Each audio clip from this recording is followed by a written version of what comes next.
We were looking at the Mundell-Fleming model, which is an open economy version of the ISLM model, where we still have the ISLM curves, but we have the UIP condition and the net export function as well. So we were looking at the main elements of the model. The first we saw was the IS curve for an open economy. Now we want to look at the LM curve for an open economy, which is the same as the LM curve for a closed economy that we saw in chapter 5 of the text.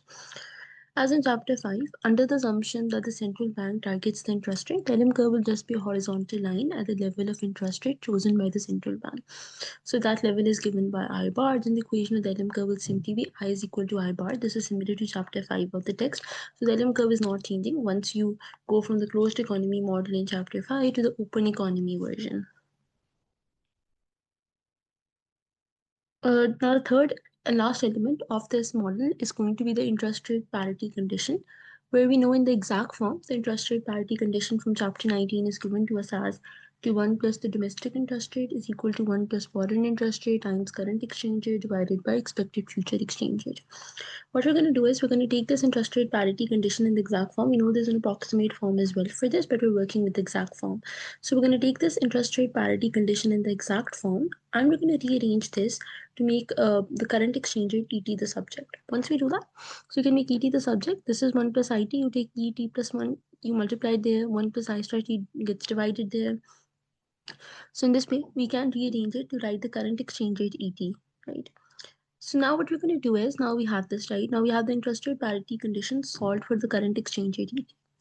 For now, what we're going to do is we're simply going to take the expected future exchange rate as given. So we're saying that EET plus 1 is just equal to EE bar, right? We're taking the expected future exchange rate over here as given, and we're going to drop all time indices. And we're going to write this as E is equal to 1 plus I by 1 plus I star EE bar. So the current exchange rate is equal to 1 plus domestic interest rate divided by 1 plus foreign interest rate times expected future exchange rate, which we take as given, where its value that we're going to take is going to be EE bar. So in this way, we have rewritten our interest rate parity condition by solving it for ET and taking the expected future exchange rate as given, and we dropped all time indexes here. So let's analyze this interest rate parity condition a little bit more. This tells us that the current exchange rate, which is E, depends upon the domestic interest rate I, the foreign interest rate I star, and expected future exchange rate, which we're taking as given, EE bar. Where we can see an increase in domestic interest rate, other things equal, will appreciate the exchange rate. It will increase the value of our exchange rate. Why? Because more people will buy domestic currency to buy domestic bonds. Because when domestic interest rate goes up, it makes domestic bonds relatively more attractive than foreign bonds. So as a result, demand for domestic currency will increase relative to foreign currency. So that will put pressure on the exchange rate to appreciate. Right? You have a net capital inflow. An increase in foreign interest rate we can see depreciates the exchange rate, because the exact opposite happens of what we saw in an increase in domestic interest rate. Because when foreign interest rate increases, that makes foreign bonds more attractive relative to domestic bonds. So as a result, demand for foreign currency increases relative to domestic currency. Right? And this will put a pressure on your exchange rate to depreciate as people buy foreign currency to buy foreign bonds.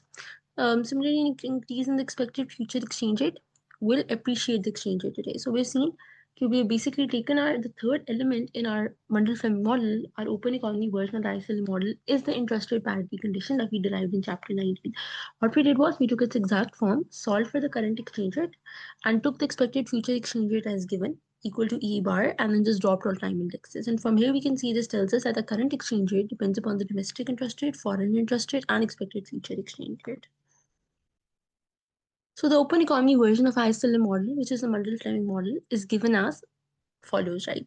And here keep in mind the assumptions that we made, which we discussed in part 1, was that we took domestic and foreign price level constant and equal to 1. This implied two things. Because the domestic price level is constant, so inflation and expected inflation is 0. So real and nominal interest rate are the same, right? And because we're taking domestic and foreign price level to be equal to 1, then this also implies that the real exchange rate is the same as nominal exchange rate. So this has been discussed in detail in part 1.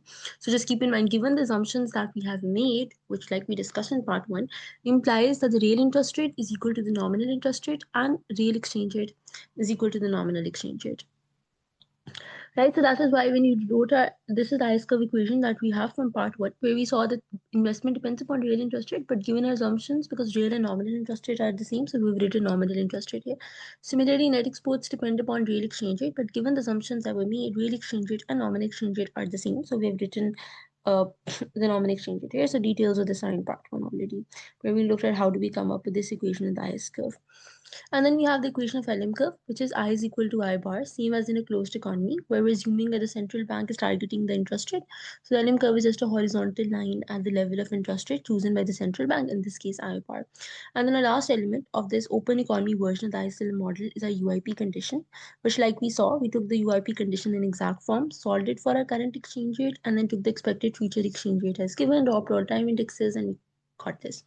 And here just keep in mind, I represents both the nominal interest rate and the real interest rate. E represents both the nominal and the real exchange rate given the simplifying assumptions that we made. The domestic and foreign price level are constant and equal to 1. This gives us a system of 3 equations and 3 unknowns. We have 3 unknowns. We have Y, our domestic output, I, our domestic interest rate, and E, our exchange rate. But what we can do is we can replace the E that we see in the IS curve equation by the UIP condition to get a 2-equation system for output and interest rates. Right now, it's a system of 3 equations and 3 unknowns.